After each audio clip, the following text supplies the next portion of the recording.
MP and former Green Party leader Caroline Lucas and the Deputy Leader of UKIP, Paul Nuttall, join me to go head-to-head.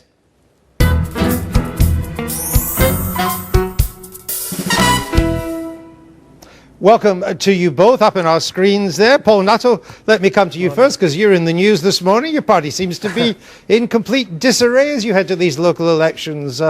Even one of your own leaders says getting your candidates together is like herding cats and they need to get off their hobby horses. Well, I don't think we're in disarray. I think that's a bit unfair, to be perfectly honest with you. You know, we're a growing party, we're a young party, and there are some teething problems along the way. But what I will say, Andrew, is that this has been a concerted attack by the establishment. It's been a part of a dirty tricks campaign by the Conservative Party over the past 24 hours, and I think it's rather sad, actually. And I think it's things like this which turn people off politics, and it ensures that voter turnout goes down. And we have an opportunity. Why do you know? What evidence is there that you're a victim of Tory dirty tricks? Well, because we have the 100-page dossier that the Conservative Party Central Office handed to a national newspaper on Friday. Basically, if the Conservatives have got people in Central Office doing these kind of dirty tricks, going through the private lives of our candidates, going back 2 years on social media, it's sad, it's dirty, we're not going to respond. All right. Caroline Lucas, they're on the front page. They're the new insurgents. Are they in danger of overshadowing you? Well, they're certainly doing very well at the moment, and I wouldn't mind some of the wealthy backing that they have from big business. If we had that, we could certainly be doing a very, very good job as well. So I'm rather envious of that. But I think that what we are doing is making... What big businesses are backing UKIP? What big businesses? Well, they have a lot of wealthy backers. The Green Party sadly doesn't, but we are making very steady progress. Well, I don't have the names, but I've been reading about the many thousands, hundreds of thousands that go into the UKIP coffers, and you only need to look around the country to see the number of billboards they've been able to afford. And so all I'm saying is that when you have more money, you can make a bigger impact. But having said that, we're making steady progress. We're hoping to build on the strong position that we already have in places like Oxfordshire and Suffolk and Norfolk, winning our first seats, we hope, in places like Essex and Cornwall. So we've got about 140 councillors on principal authorities now. We're hoping to increase that number. And certainly when we get the chance to explain our policies on the doorsteps, people like what they hear and they vote for more of them. Paul Nuttall, your candidates are coming under some scrutiny and not all of them are surviving that. Is there a danger that your policies will, when they get the same scrutiny, that they ain't going to survive either because they don't add up? Well, quite frankly, I'm happy for people to look at our policies and look at things on principle. What I'm not happy about is for people to start delving into the backgrounds and the lives of people who are just local people. This isn't a general election. This isn't a European election. It's a local election. These are local people putting their heads above the parapet. And if the Conservative Party and the Labour Party are going to try to delve into their pasts, and all they can find is a problem with 0.5% of our candidates, I think they've found a problem with 6 out of 1,700. Neo-fascist past or neo-fascist sympathies, shouldn't we know that? But not all of them have got neo-fascist past. I didn't say all. We just want to know the ones that do. Well, actually, look, we are the only political party in Britain that has it written into its constitution that if you've been a member of a far-right organisation, you can never be a member of UKIP. And the difference between ourselves and the Labour Party is this.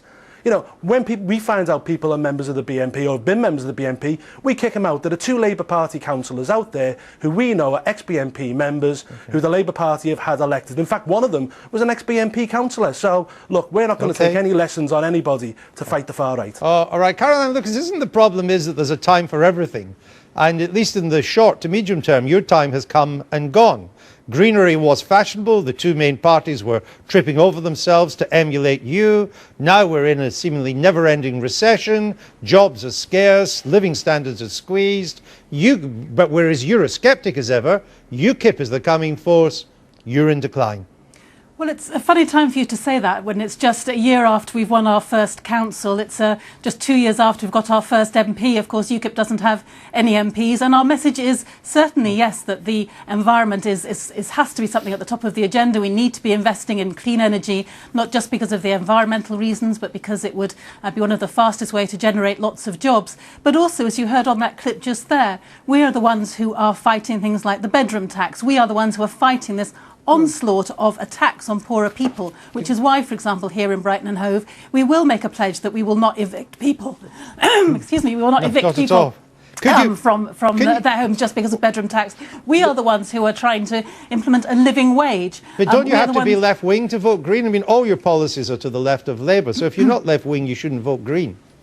Well, first of all, it's not very hard to be the left of Labour right now because they've moved so far to the centre. But you get my point. I get your point, but I just think that left and right isn't a very helpful terminology anymore. Right now, you've got Labour on security issues that are to the right of Ken Clarke, for example. So let's just actually look at the policies. And our message is that if you care about making sure that we have a fairer society, a cleaner environment, more jobs, more strong local economies, the way to do that is to vote Green. All right.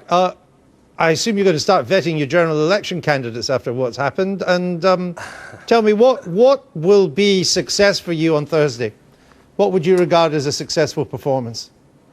Well, we just don't know. I mean, things are up in the air at the moment. Politics, I've never seen politics so fluid in my lifetime. And what we do know is that we're putting on over 100 members a day at the moment. Membership is around 27,000 at the moment, and we're around 17% in the polls. So I think all bets are off. 17? I'm not going to make... Well, you've picked the best poll, haven't you? Well, look, opinion polls are constantly putting us in the early... So you can't give us any yardstick to judge you by on how well you'll do, or badly? I'm not going to predict anything because I'm not going to try to predict how the electorate will vote. What I will say is that we will do very well and our vote share will be up significantly. All right. Caroline Lucas, what councils will you control or be prominent in after Thursday? Well, we're certainly hoping to, as I say, get our first seats in places like Essex and Cornwall. We're hoping to build on what we've already got in places like Oxfordshire and Suffolk and Norfolk.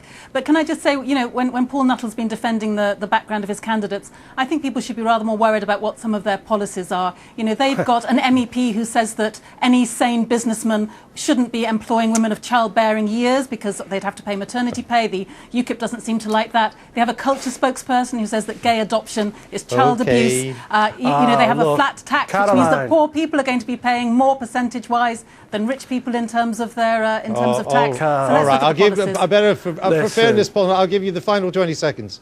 Look, I mean, if people want to go out and vote for us, they should look at our policies. You know, we want to give local referendums to local people. If you don't want your sports centre to close or you don't want that wind farm built on your doorstep, we will trust the people. And look, if you want to vote for the Greens, tell you what, go out, because if you vote for the Greens, the lights will go out in Britain. OK, well, on that uncontroversial claim, we'll leave it there. I thank you both for being with us. Thank you.